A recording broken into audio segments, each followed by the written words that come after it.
हिमाचल प्रदेश को नया राज्यपाल मिल गया है। कविंद्र गुप्ता हिमाचल के 30वें राज्यपाल बने हैं। उन्हें शिमला स्थित लोक भवन में हिमाचल प्रदेश उच्च न्यायालय के मुख्य न्यायाधीश न्यायमूर्ति गुरमीत सिंह संधावलिया ने शपथ दिलाई। शपथ ग्रहण समारोह में हरियाणा के राज्यपाल प्रोफेसर आशीम कुमार घोष और उनकी धर्मपत्नी मित्रा घोष के अलावा मुख्यमंत्री सुखविंदर सिंह सुक्खू, नेता प्रतिपक्ष जयराम ठाकुर और कई गणमान्य व्यक्ति उपस्थित रहे। राज्यपाल कविंद्र गुप्ता ने मीडिया से बातचीत में कहा कि उन्हें लद्दाख में कार्य करने का अनुभव रहा है, जहां धारा 370 हटने के बाद विकास की गति तेज हुई। उन्होंने हिमाचल प्रदेश के पर्यटन, आतिथ्य और धार्मिक पर्यटन की अपार संभावनाओं पर भी जोर दिया और कहा कि प्रदेश में कौशल विकास पर विशेष ध्यान देना आवश्यक है। अगले 3-4 महीनों में वह प्रदेश के सभी 12 जिलों का दौरा करेंगे और राज्य के विकास में योगदान देंगे। कविंद्र गुप्ता ने युवाओं के लिए रोजगार सृजन, नशा मुक्ति और सामाजिक भागीदारी की आवश्यकता पर भी ध्यान दिलाया। उन्होंने कहा कि हिमाचल को आगे बढ़ाने के लिए सरकार और विपक्ष दोनों को मिलकर काम करना होगा और पूर्व राज्यपालों द्वारा शुरू किए गए कार्यों को आगे बढ़ाया जाएगा। उन्होंने विश्वविद्यालयों पर अपनी प्राथमिकता और केंद्र के मंत्रियों के सहयोग से प्रदेश की बेहतरी के प्रयासों का भी भरोसा व्यक्त किया। हिमाचल के इस लोक भवन में सभी हमारे पत्रकार बंधुओं का स्वागत करता हूं। कल ही मैं पुराने अपने जहां मुझे मेरा कार्य क्षेत्र रहा है, लेह से आने का मौका मिला। हिमाचल के राज्यपाल बनने से पूर्व लगभग 7.5 महीने मैंने लेफ्टिनेंट गवर्नर के रूप में अपना कार्यभार लद्दाख में निभाया है। लद्दाख भी किसी वक्त जम्मू कश्मीर का हिस्सा हुआ करता था। मुझे लगता है कि धारा 370 हटने के बाद और लद्दाख अलग से यूटी बनने के बाद एक बहुत बड़ा विकास जो है लद्दाख में हो रहा है। और मैं जम्मू कश्मीर से ताल्लुक रखता हूँ, वहाँ का रहने वाला हूँ। सारी स्टडी मेरी पंजाब से हुई है। हिमाचल और जम्मू कश्मीर हमारी सभ्यता, हमारी संस्कृति, हमारी बोली, हमारा रहन सहन काफी मिलता है और मुझे लगता है कि जो सेवा करने का मौका मुझे हिमाचल प्रदेश में मिला है, मैं उसको ठीक प्रकार से निभा पाऊं। मेरा अक्सर मैं बोलता हूं, पद का अंतिम लक्ष्य नहीं है सिंहासन चढ़ते जाना, सब समाज को लिए साथ में आगे ही बढ़ते जाना। तो मुझे लगता है कि हिमाचल के विकास के लिए ये जिस प्रकार से ये सुंदर पहाड़ी क्षेत्र है, यहाँ पर्यटन के बहुत संभावनाएं हैं। यहाँ पर लोगों का जो आतिथ्य है, क्योंकि बाहर से पूरे हिंदुस्तान से लोग यहाँ पर आते हैं। जम्मू कश्मीर की मिलिटेंसी के दौरान यहाँ का जो पर्यटन है बहुत बड़ा है। यहाँ एक रिलीजियस टूरिज्म का बहुत बड़ा स्कोप है और मैं चाहता हूँ, प्रधानमंत्री जी से भी बात होती है, सभी से। मैं अलग अलग पदों पर रहा। जम्मू में मैं 3 बार मेयर रहने का मुझे मौका मिला और विधानसभा का स्पीकर बनने का मौका मिला। उसके बाद जम्मू कश्मीर का डिप्टी चीफ मिनिस्टर बनने का मौका मिला। तो इसी तरह से लद्दाख का उपराज्यपाल, यहाँ राज्यपाल। तो लोगों की नब्ज को पहचानना मुझे लगता है कि जरूर जो मेरी अपनी एक तरीका रहा है उसको करने की कोशिश करेंगे। मुझे हिमाचल को पहले ही नजदीक से देखने का मौका मिला है। यहाँ पर्यावरण का एक बहुत बड़ा हरित जो आवरण है उसको बढ़ावा देना, ये हमारे सभी के लिए बहुत जरूरी है। पर्यटन विकास की यहाँ बहुत बड़ी संभावनाएं हैं, बहुत बड़ा पोटेंशियल है। शिक्षा में गुणवत्ता और कौशल विकास पर ध्यान देना, ये भारत सरकार भी कर रही है, राज्य सरकार भी कर रही है और आने वाले समय में मैं किस प्रकार से उनका सहयोगी बन के काम करूं, ऐसा मेरी कोशिश रहेगी। जनजातीय विकास हमारा प्राथमिकता रहेगी और युवा कल्याण, प्रधानमंत्री जी बार बार जिक्र करते हैं कि इस देश का 65% जो युवा है उसी के कारण से भारत युवा देश है। और हम सभी ने 2047 का एक सपना लिया है। जब भारत की आज़ादी के 100 वर्ष पूरे होंगे तो उसमें युवाओं का एक बहुत बड़ा रोल बनता है। तो मैं चाहता हूँ कि युवाओं पर, उनकी पढ़ाई पर, उनके स्किल पर बहुत बड़ा काम हो। और विशेष करके युवा स्किल्ड बनेंगे तो स्वाभाविक बात है कि जॉब सीकर न बन करके जॉब प्रोवाइडर बनेंगे। इस प्रकार का भी हमारा प्राथमिकता रहेगी। मैं आपको बताना चाहता हूँ कि पिछले 7 महीने में, हालांकि आप जान सकते हैं कि लद्दाख जो किस प्रकार का क्षेत्र है, -30 -40 डिग्री में भी मैं पिछले 7 महीने में वहाँ 10,000 किलोमीटर से ज्यादा मैंने सड़क मार्ग से यात्रा की है। और जहाँ भी मैं 200 किलोमीटर जाता था, हर 50 किलोमीटर पर लोगों से मिल करके, इंटरेक्शन करके, सभ्यता, संस्कृति, उनकी प्रॉब्लम जान करके उनसे बात करता था। मेरी ये प्राथमिकता रहेगी, मैं भी लोगों के बीच में रहूं।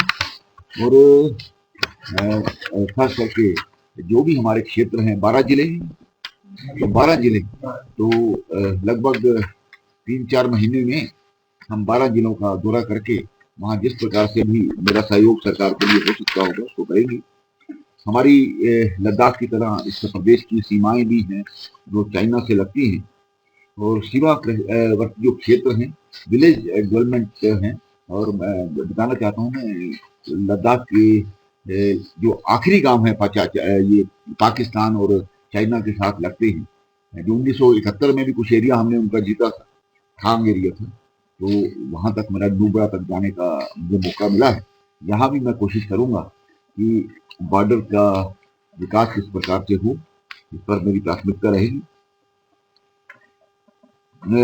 विकास के मामले में का जहाँ तक सवाल है, वहाँ आपस में हमारा समन्वय बने, सरकार के साथ भी विपक्ष के साथ भी।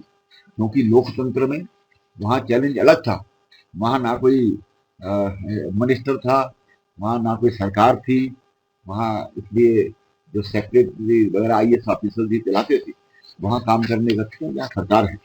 और सरकार के साथ जरूरी है कि पहाड़ी प्रदेश की को ऊंचाइयों पर ले जाने के लिए हम सब मिल करके फिर आपस में जोड़ करके बैठें। तो राज्यपाल के रूप में किसी की कोई पार्टी नहीं होती, इसलिए सब समाज को लेकर के चलना मेरी प्राथमिकता रहेगी। इसलिए हमारे कुछ गवर्नर्स रहे हैं, उसमें हमारे आचार्य देवव्रत जी हैं, आलेकर जी हैं। इसी तरह से हमारे जो अभी कल ही जो मेरे प्रीडेसेसर हैं, उन्होंने कुछ ऐसे कार्य शुरू किए थे जो भी जनता के लिए, भलाई के लिए थे। मैं उन सभी कामों को आगे बढ़ाने का प्रयास करूंगा। नशा मुक्त ये सरकार हो और ऑर्गेनिक खेती की तरफ हम बढ़े। तो उन सभी चीजों को जो उन्होंने किया है, उस चीज को हम आगे ले जाने का प्रयास करेंगे। तो मैं ये भी चाहता हूँ कि आने वाले समय में यहाँ जितनी भी यूनिवर्सिटीज हैं उसका मैं चांसलर हूँ। यूनिवर्सिटी एक बहुत बड़ा माध्यम रहता है जिससे हमारे युवाओं का विकास हो सकता है। तो मेरी यही प्राथमिकता रहेगी। बाकी आप कुछ पूछना चाहते हैं तो मैं उसका जवाब दूंगा। अगर आप मुझे कुछ सजेशन भी देना चाहते हैं, मैं उसको स्वीकार करूँ। जिस तरह से आपने कहा, देखिए, नशा हमारे समाज के लिए एक बड़ा नासूर बन चुका है। और कोई माँ बाप नहीं चाहता कि मेरा बच्चा इस प्रकार का जो नशे में आए। इसलिए जरूरी है, शिक्षा एक माध्यम है, संस्कार भी एक माध्यम है, और इसके साथ काउंसलिंग। मैं आपको बताना चाहता हूँ, जिस प्रकार से लद्दाख में पहले बोर्ड हुआ करता था, एजुकेशन बोर्ड हुआ करता था, हमने लास्ट ईयर उसको CBSE में तब्दील किया। हमारे बच्चों के नंबर बहुत कम आए, क्योंकि जो उसका तरीका है बदल जाता है शिक्षा का। हमारे जो DCs हैं, उन्होंने ऐसे 40-40 अध्यापकों का, क्योंकि ये भी हिमाचल का भी एरिया है, लेकिन वो तो बहुत दूर दराज का एरिया है। तो जहाँ कोई 50 घर हैं, कहीं 10 घर हैं, कहीं 20 घर है, पहाड़ी एरिया। हमारे लोगों ने YouTube पर कुछ 40 लोगों की टीम तैयार की, जो कि लेक्चर हर सब्जेक्ट में देते हैं। उनका बहुत बड़ा फायदा हो रहा है। इसी तरह से मुझे लगता है कि अभी लद्दाख में हमने खेलो इंडिया वहां के लोग दूर दराज में रहने वाले, जहाँ 50 घर हैं, वहां पर भी आइस हॉकी ये जो गेम है उसको प्रमोट करते हैं और अपनी ग्राउंड मांगते हैं। वहां का व्यक्ति ये जो अपना कम्युनिटी सेंटर है वो मांगता है।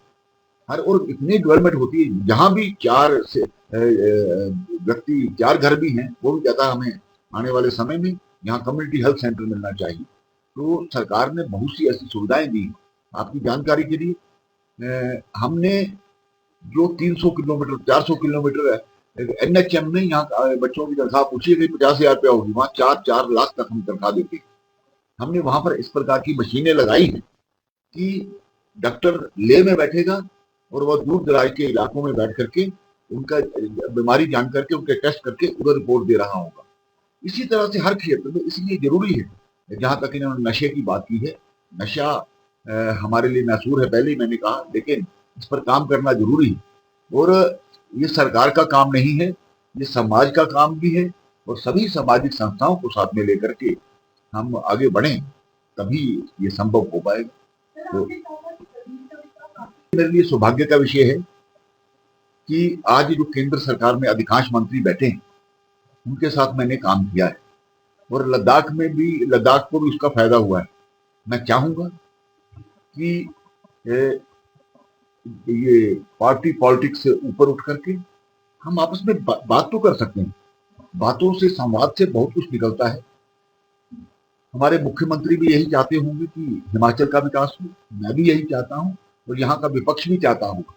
तो इसलिए स्वाभाविक बात है, जिन विषयों पर इकट्ठा बैठ सकते हैं उस पर बैठना चाहिए। तो आरडीपी का बड़ा मुद्दा है, वो करेंगे, लेकिन जो संभावनाएं अपने राज्य में बन सकती हैं उस पर भी फोकस करने की जरूरत है।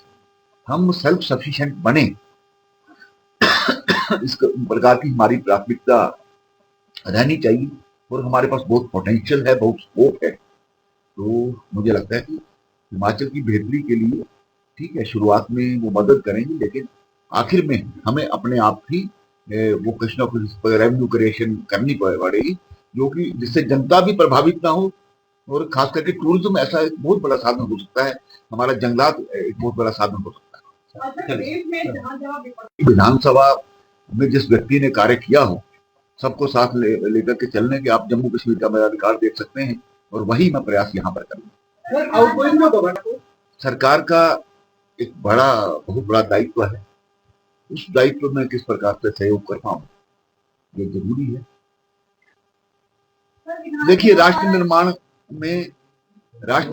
में सभी का योगदान चाहिए। और बिल्कुल इस प्रकार के जो लोग हैं जो पूरी तनख्वाह लेकर के काम नहीं करना चाहते, उनके लिए उन पर एक्शन करना ही पड़ेगा।